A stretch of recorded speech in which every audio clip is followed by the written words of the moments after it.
I want you to picture something. It's tomorrow morning. Okay. The alarm goes off, and it's probably a little too early. You drag yourself out of bed, shuffle into the bathroom, flip on that really harsh overhead light, and you look in the mirror. The dreaded morning mirror check. Exactly.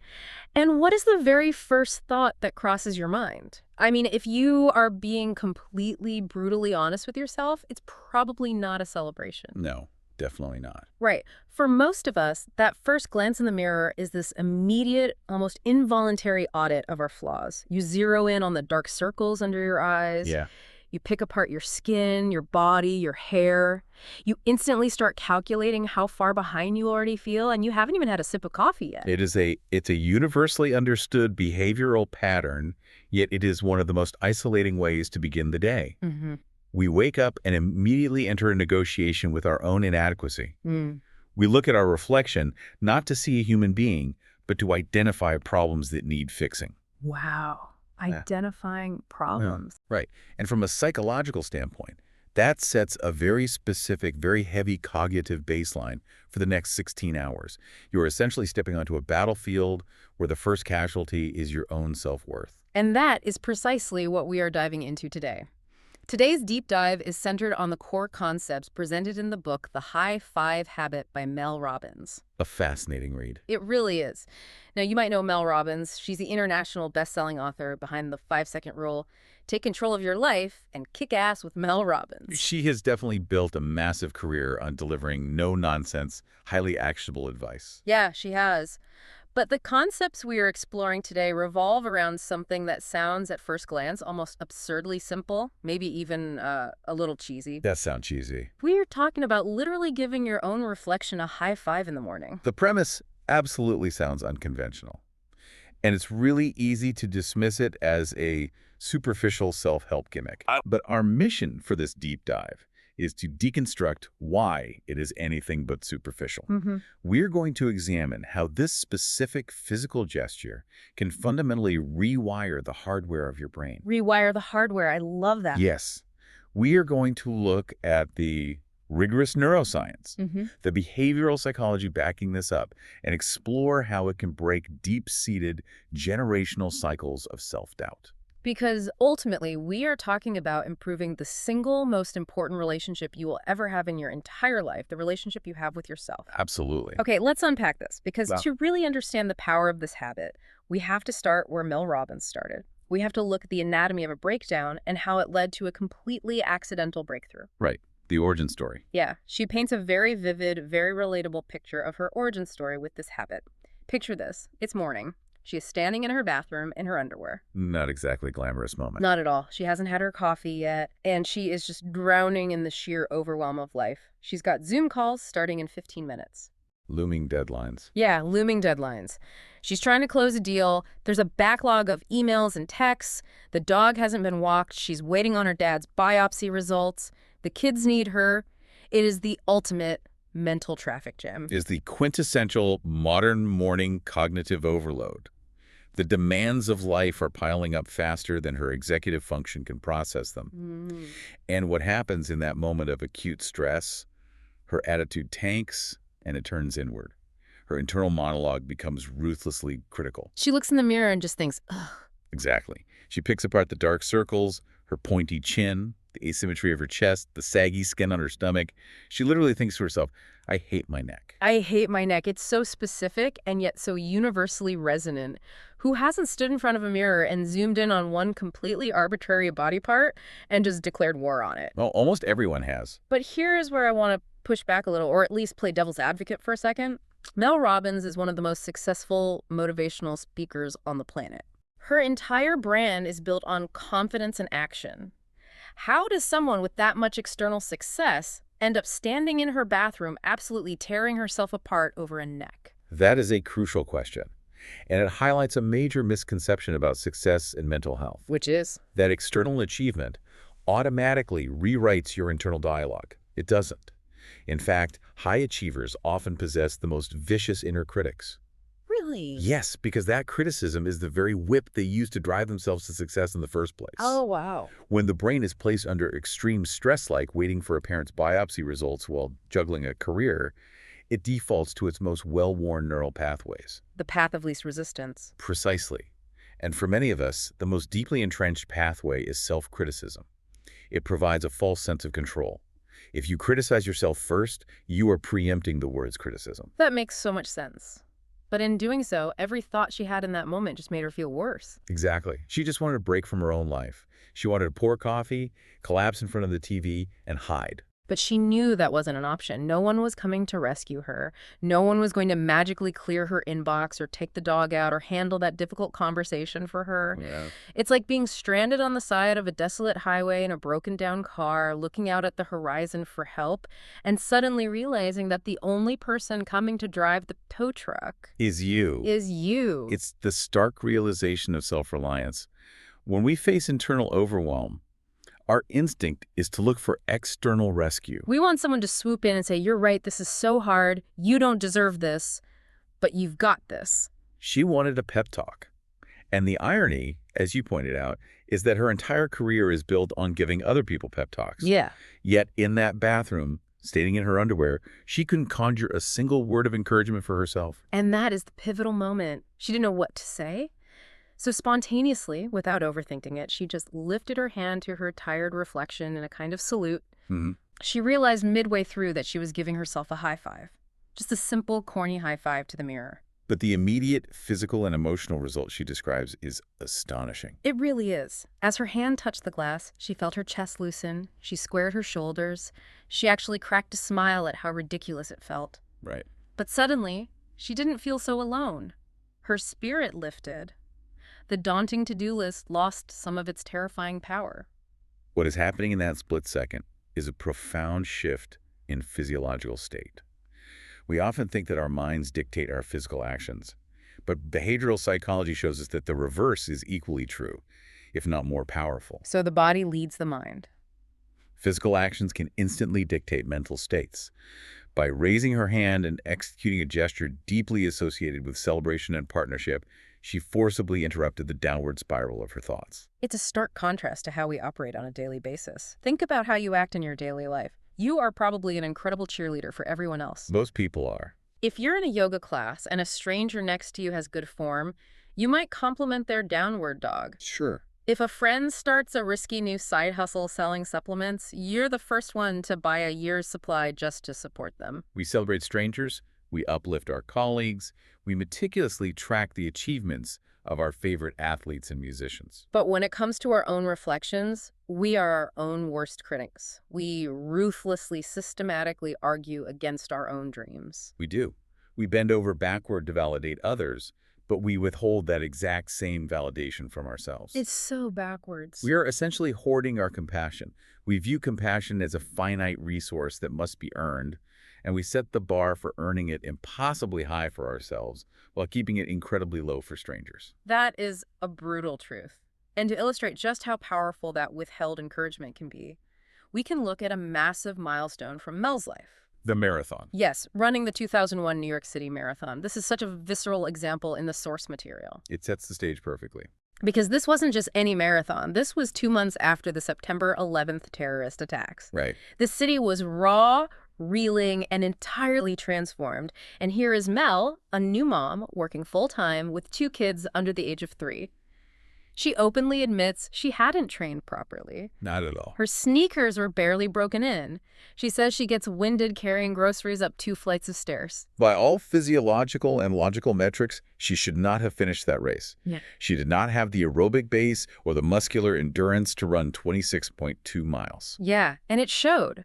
By mile 7, the friction from her unbroken-in shoes caused the blisters on her feet to literally tear open. Ouch. Near mile 13, which is the halfway mark, she was experiencing such profound physical pain and psychological doubt that she was actively begging the volunteers at the water station to give her permission to quit. She was looking for an external authority to validate the critical voice in her head that was screaming, "You can't do this, you don't belong here." But they didn't. No, they did not.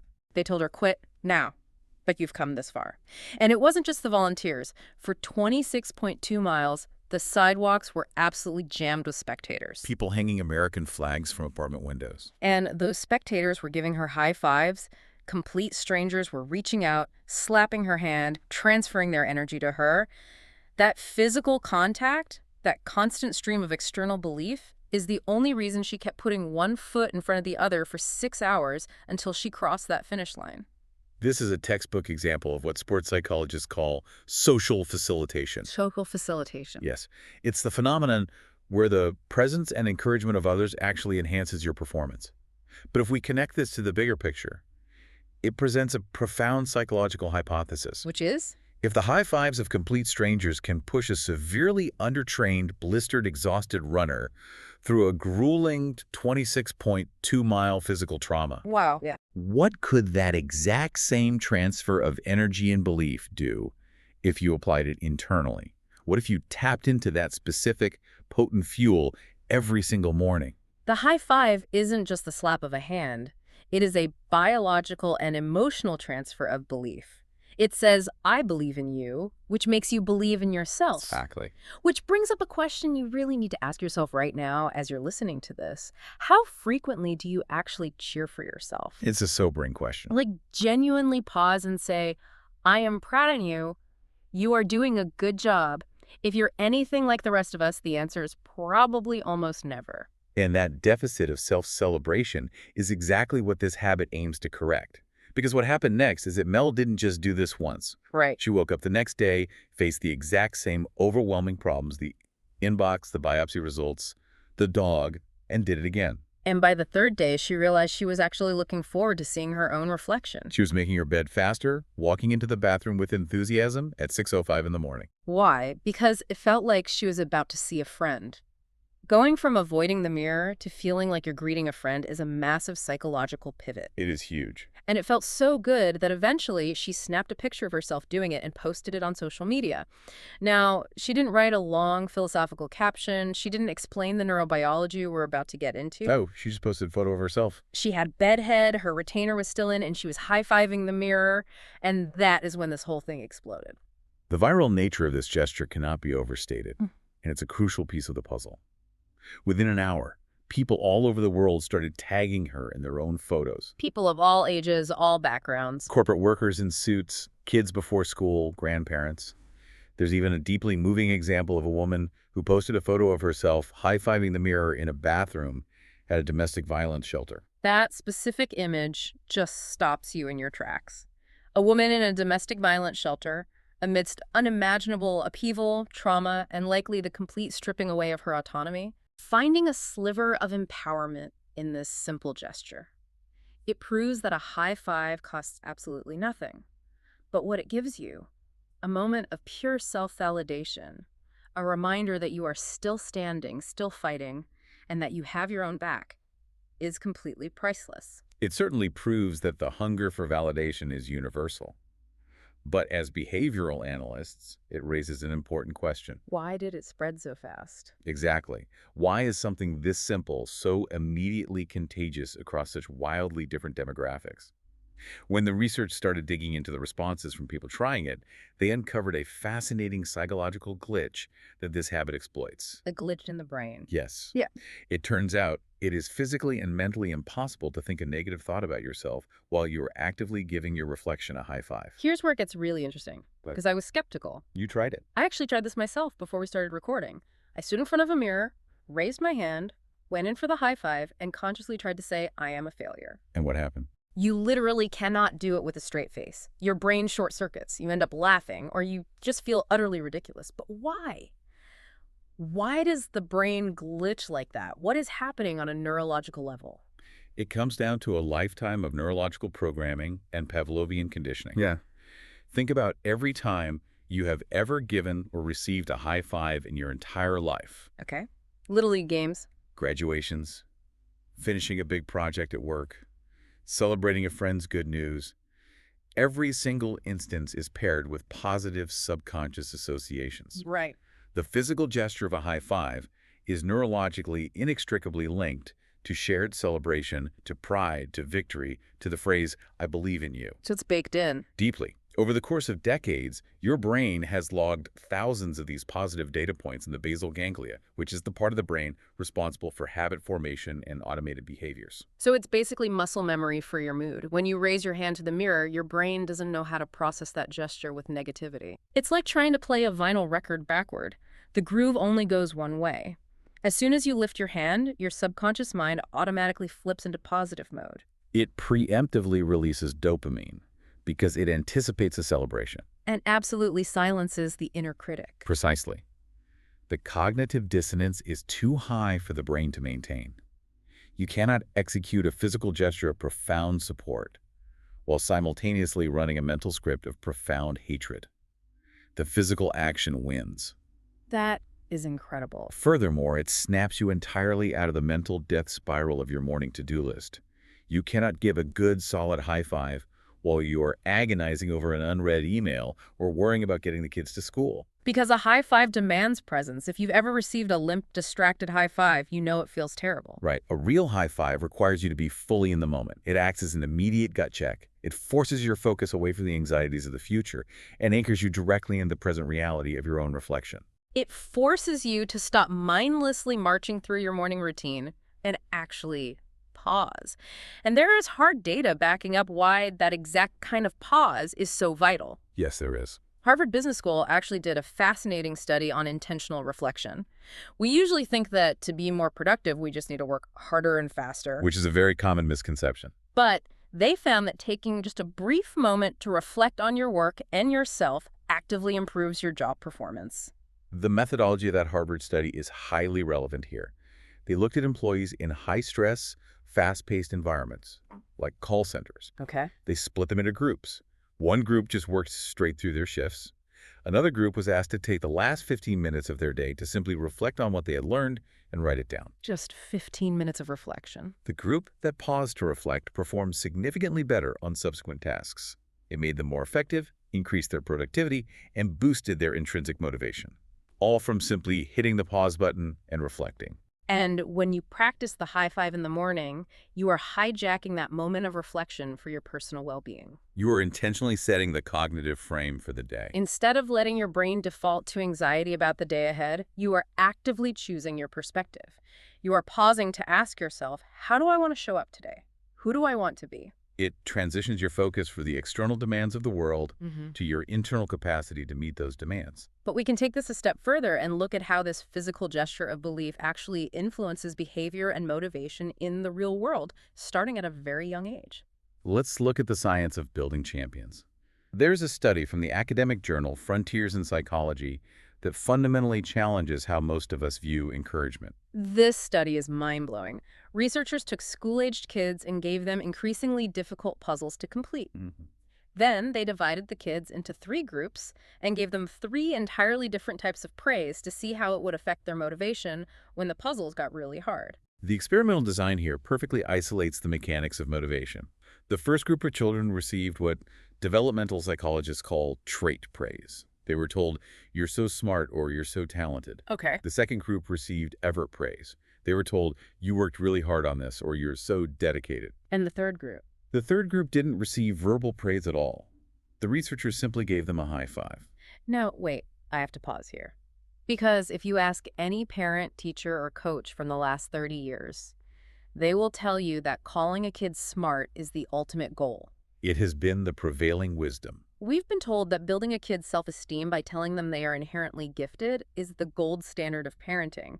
Are the researchers saying that trait praise actually damages resilience? Yes, and this is where the work of psychologists like Carol Dweck on the fixed versus growth mindset comes into play.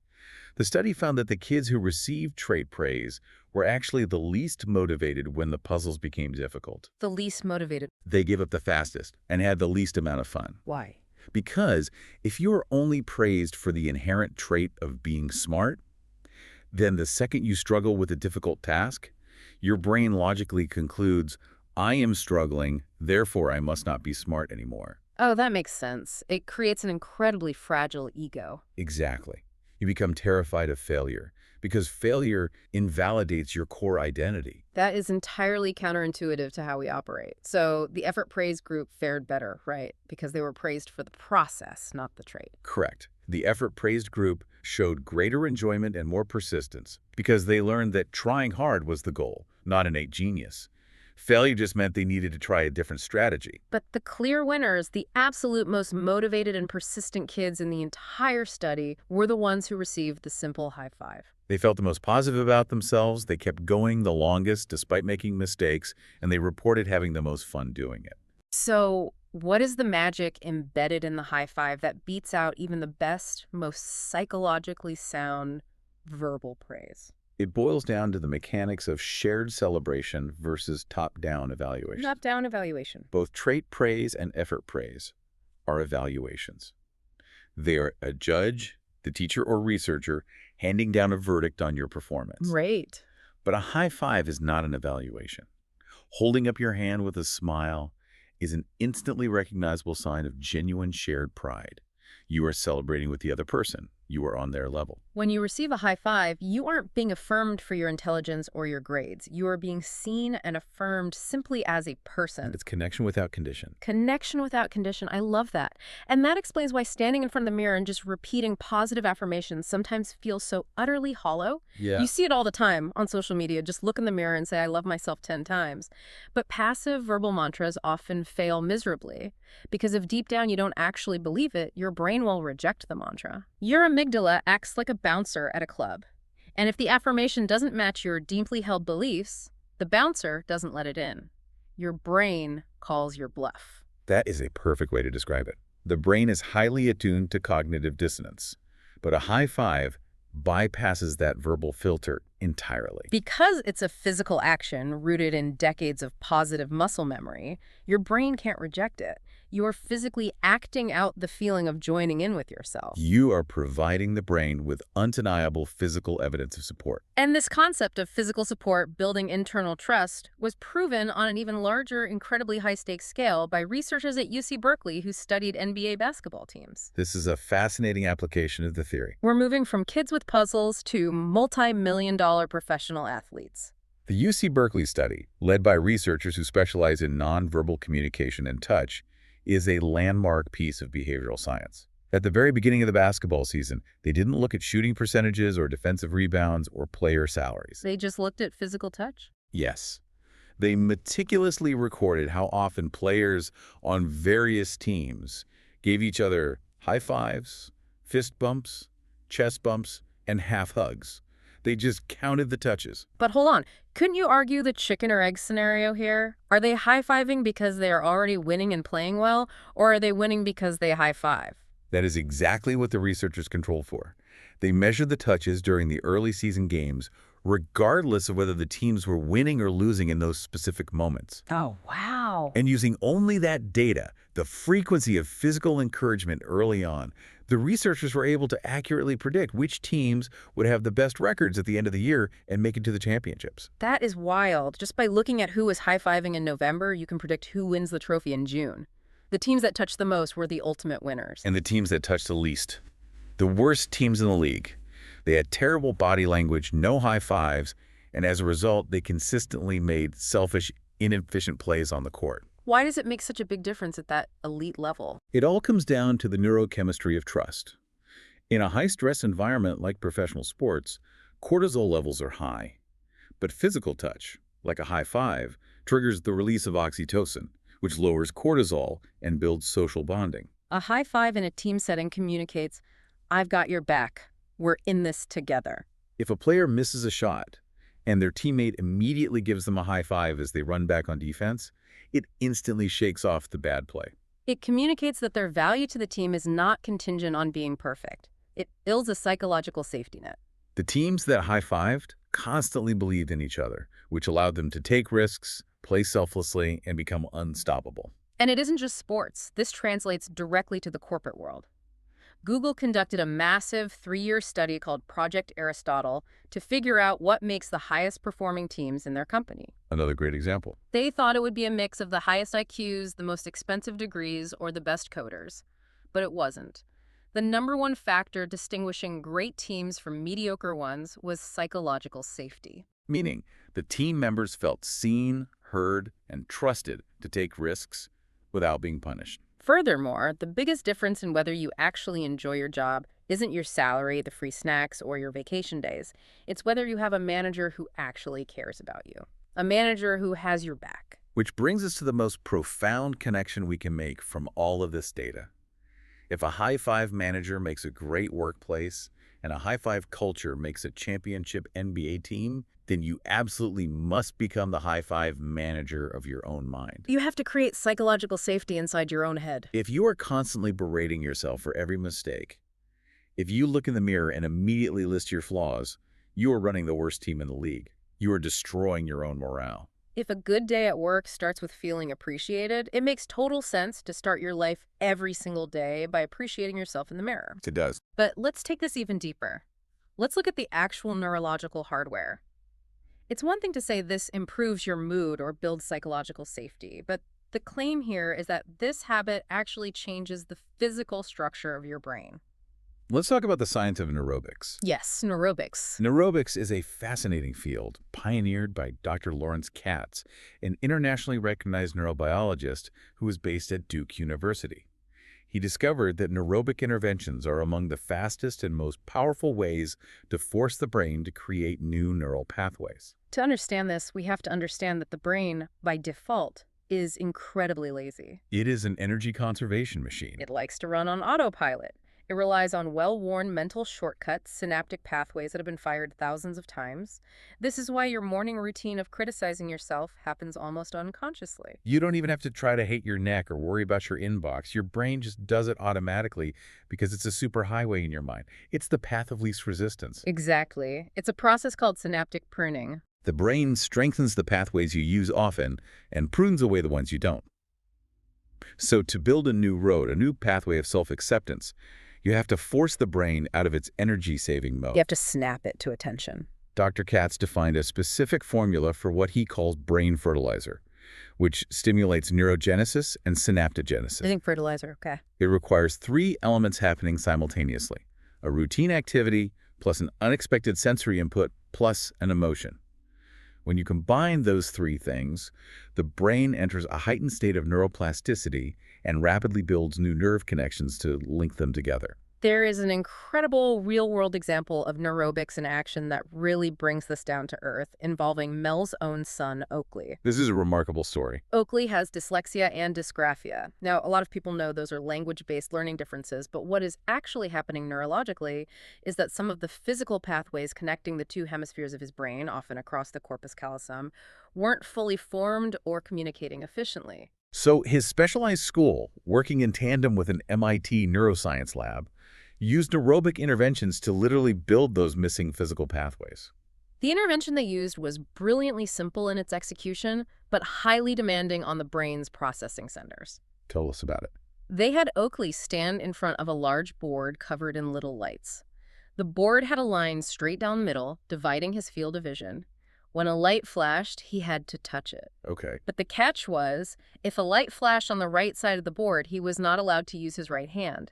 He had to use his left hand to reach across his body, crossing the midline to touch it. If a light flashed on the left side, he had to cross his midline with his right hand. It sounds like a game you'd play at an arcade. But what is happening neurologically is intense. The cognitive thought, process the light on the right, combined with the unexpected physical action of moving the opposite arm across the sagittal plane of the body, forces the two hemispheres of the brain to talk to each other. It forces the brain to forge tremendous mental dexterity. It's building new physical infrastructure. It's like jumping a car battery or plowing a fresh driveway through deep snow where no road existed before. And this brings us right back to the mechanics of the mirror. Let's map Dr. Katz's aerobic formula directly onto this habit. Let's do it. Step 1. A routine activity. You are standing in front of the bathroom mirror, brushing your teeth. Your brain expects to just zone out, go on autopilot, and run its usual critical script. Step 2. An unexpected sensory input. You suddenly raise your hand and physically slap the glass. The feeling of the cold glass, the sound of the tap, the visual of your arm moving, your brain is immediately jolted awake. It says, wait, what are we doing? This is new. Pay attention. And then step 3, the emotion. Because of your lifelong conditioning that we discussed earlier, the brain instantly floods with the emotion of celebration, pride, and belief. You are literally fertilizing your brain to associate the visual image of your own face with the emotion of celebration. And this isn't just theory. Dr. G.D. Willis, a leading neuroscientist and authority on brain research, completely validated this exact mechanism. She confirmed that by doing this, you are successfully rewiring the default programming of your subconscious.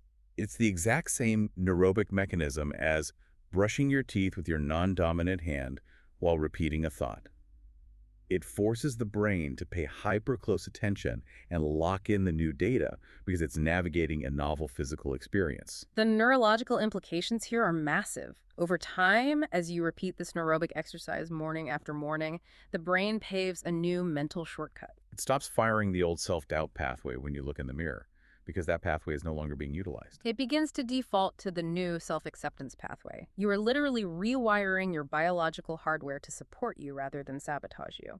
Okay, so we've covered the behavioral psychology, the sports science, and the neuroplasticity. But we really need to address the deeper, more philosophical question underlying all of this. Why is this even necessary? Why are we all so incredibly hard on ourselves in the first place? That is the root of the issue. If self-acceptance is the goal, why is it so notoriously elusive for the vast majority of people? There's a study from the University of Hertfordshire in the UK that looked at a massive range of behaviors to see what actually predicts happiness and life satisfaction. They looked at habits like exercising regularly, working on ambitious goals, building strong relationships. But the single most important predictor of happiness across the board was simply self-acceptance, being kind to yourself. Which is the exact thing we practice the least in modern society. We will drink the organic kale smoothies, run the marathons, meditate for 20 minutes, and execute all the highly optimized morning routines. But the entire time we are doing them, our default mode network, the part of the brain active when we are awake but not focused on the outside world, is mentally beating us up for not doing them perfectly. Why do we do this? The answer is largely rooted in inherited patterns and modeling. None of us were born criticizing our own reflections. Right, and none of us were explicitly taught how to cheer for ourselves. We absorbed the behaviors modeled around us. As children, our brains possess mirror neurons that perfectly replicate the emotional states of our primary caregivers. If you grew up with a mother who constantly criticized her own reflection or who verbalized intense guilt every time she sat down to rest, your childhood brain absorbed that as the standard metric for how to exist. If you had a father who suppressed emotion, never celebrated small wins, and only valued himself based on external financial achievements, you absorbed that metric. And we need to take a very hard swing at the tough love parenting excuse right here. You know the exact excuse I'm talking about. My dad was hard on me, he yelled at me, my dad hit me, and I turned out fine. It is one of the most pervasive and damaging defense mechanisms we have. People use it to justify inherited trauma. But if you analyze it logically, it falls apart immediately. If you suffered as a child, the logical, empathetic response should be to ensure it never happens again to anyone else, not to repeat it on the next generation and brand it as character building. Because as a child, your brain is a sponge. You absorb the anxiety, the harshness, and the lack of grace, and it becomes your inner voice. We are tough on ourselves not because it is effective, but because we are unconsciously repeating the emotional dynamics of our upbringing. But the beauty of neuroplasticity is that patterns are meant to be broken. You are not stuck with the brain you were given. And this is where we need to make a massive, massive clarification. This is critical. Because if you hear just high-five yourself and accept yourself, it can sound incredibly dismissive of real-world suffering. This deep dive, this habit, it is absolutely not about toxic positivity. This is a vital distinction to make and one that requires nuance. Toxic positivity is the assumption, either by oneself or others, that despite a person's emotional pain or difficult situation, they should only have a positive mindset. It is a denial of reality. You cannot just look at a horrible, traumatic situation and try to convince yourself that it is awesome. You cannot good vibes only your way out of systemic trauma. Mel Robbins herself worked as a criminal defense attorney for the Legal Aid Society in New York City. She saw firsthand how poverty, systemic inequality, addiction, racism, and chronic pain completely derail lives. Life can be cruel. It can be incredibly unfair. And looking at someone going through hell and telling them to just smile at the mirror is offensive. Exactly. Toxic positivity demands that you suppress negative emotions and ignore the validity of your suffering. The high-five habit is the exact opposite. It doesn't ask you to change your perception of a terrible circumstance. It asks you to change you. It is about equipping yourself with the internal resilience and self-partnership necessary to face those terrible circumstances without abandoning yourself. You are not high-fiving the mirror because you just lost your job and you think losing your job is great. You are high-fiving the mirror to tell yourself, losing this job is awful, I am terrified, but I am strong enough to survive it, and I am not going to abandon myself while I figure it out. Yes, that is the core of it, self-partnership. There are some incredibly moving stories from real people that illustrate this exact point. There is the story of Jen. Jen is battling cancer, and she sent in a photo of herself doing this habit, not in her bathroom, but from her hospital bed. She was on her 5th round of chemotherapy. Chemo was absolutely destroying her body. She didn't high-five herself because having cancer is a fun learning experience. She did it because she realized she spends all her time trying to pull everyone else up, trying to comfort her family about her illness, and she needed to be her own cheerleader. She high-fived herself to take control of her mental attitude and be the positive light in her own fight for her life. That is the absolute epitome of resilience. It does not change the cellular medical reality of the cancer, but it profoundly changes the psychological posture of the patient facing it. It provides a locus of internal control when the external world is completely out of control. There's also the story of Lauren. Lauren is a single mom. In the span of a single year, she lost one of her closest friends to suicide, and she had to walk away from a highly toxic relationship. She was drowning in feelings of sadness, grief, and inadequacy. She uses this neurobic habit not to erase the grief, because grief must be processed, but to remind herself that she is still alive, still worthy, and to model authenticity and strength for her daughters. And then there's Brienne, who had a much more common everyday struggle, which I think a lot of people listening will relate to. She worked her heart out on a massive corporate project for a month. She put in the late nights. She was so proud of it. She handed it in, and the feedback she got from her boss was just mediocre. It's okay, it's a start. Usually, that kind of feedback would send her into a total tailspin of self-bashing. She would start questioning her entire career path. But instead, she forced herself to go to the mirror, high-five herself to validate her own hard work regardless of her boss's opinion, and she took the rest of the day to recalibrate. In all three of these scenarios, battling a life-threatening illness, surviving immense grief, or just dealing with a highly disappointing day at the office, the mechanism is identical. The habit intercepts the brain's default reaction to shut down, panic, or self-criticize, and replaces it with an intentional act of self-partnership.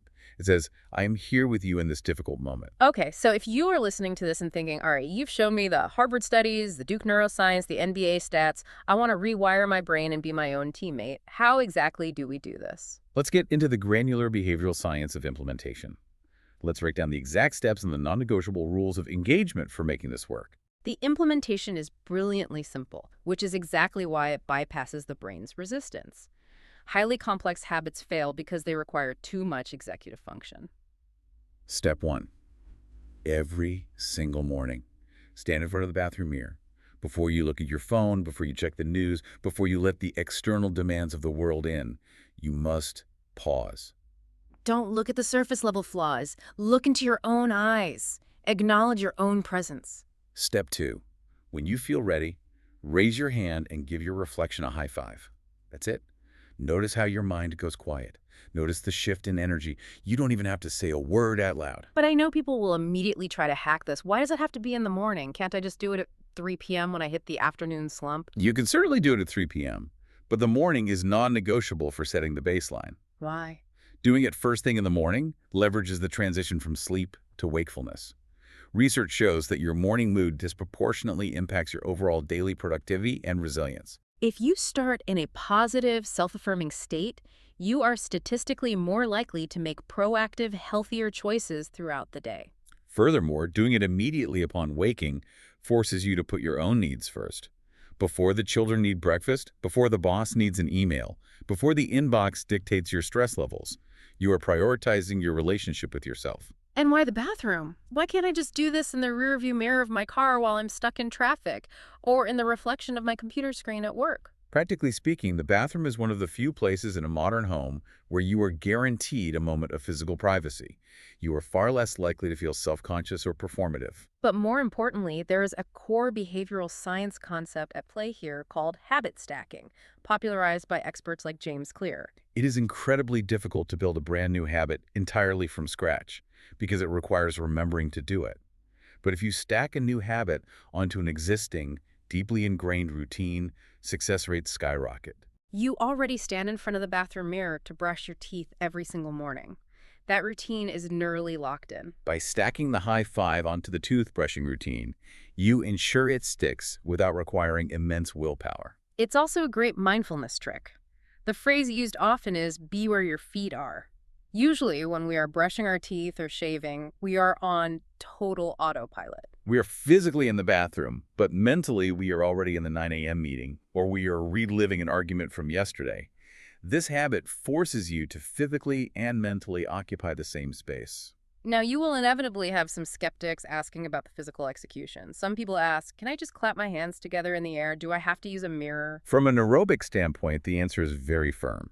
An air clap is not a high five. The mirror is absolutely required. I pushed back on this too, thinking it was a bit rigid. But it makes sense when you understand the visual neurological connection. You have to fuse the positive neurological association of the high five directly with the visual image of your own face. You are teaching your brain to celebrate you. If you just clap in the air, you are just making noise. You aren't making that critical connection in the brain. Now, do you actually have to physically touch the glass and smudge up your mirror every single day? The physical transfer of oils onto the glass isn't the magic element. It's the directed gesture. You can stop an inch from the glass if you are deeply averse to smudges. The point is the intention, the crossing of the physical space, and the directed action toward your specific reflection. Let's talk about what happens when people actually execute this, because the emotional reactions can be incredibly intense and unexpected. Many people are completely caught off guard by the emotional release they experience the very first time they try it. There's a story of a woman named Melissa who tried it expecting nothing to happen. She just thought it was a silly experiment, and she just burst into tears out of nowhere. She realized her soul had been waiting forever for that kind of validation. It is a profound realization of deficit. When you finally give yourself the validation you've been starving for, the emotional dam breaks. We spend decades suppressing our need for self-compassion, and when you finally open that valve, the resulting wave of emotion can be overwhelming. Another woman, Wendy, experienced extreme exhaustion after starting the habit. She actually had to go to bed early, completely overcome. But the next morning, she woke up with explosive energy and cleared a massive backlog of tasks. It was as if the simple act of self-compassion released deep psychological blocks that had been unconsciously draining her cognitive energy for years. And it's not all heavy tears and exhaustion. A guy named Michael tried it and said it felt so amazing he actually made himself blush. It's like discovering you have a secret admirer and realizing it's you. But there is one specific story in the implementation phase that I think is the most vulnerable, raw, and philosophically important piece of this entire deep dive. It's from a woman named Paula. She realized the dark reason why she was actively resisting cheering for herself. Paula's insight is incredibly sharp and speaks to a very dark societal conditioning. She admitted that it was physically hard to raise her hand and cheer for herself because deep down she secretly resented anyone who had the audacity to love themselves. She looked at her reflection and wondered, will I be likable if I like myself? She had deeply internalized the narrative that women who tout their own achievements, women who are unapologetically confident, are somehow bitches or arrogant. She found herself hating women who celebrated themselves, even though they were the exact women she actually admired, the founders, the travelers, the ones out there boldly living their lives. That is internalized misogyny and toxic societal conditioning laid completely bare. Society profits immensely off our insecurities.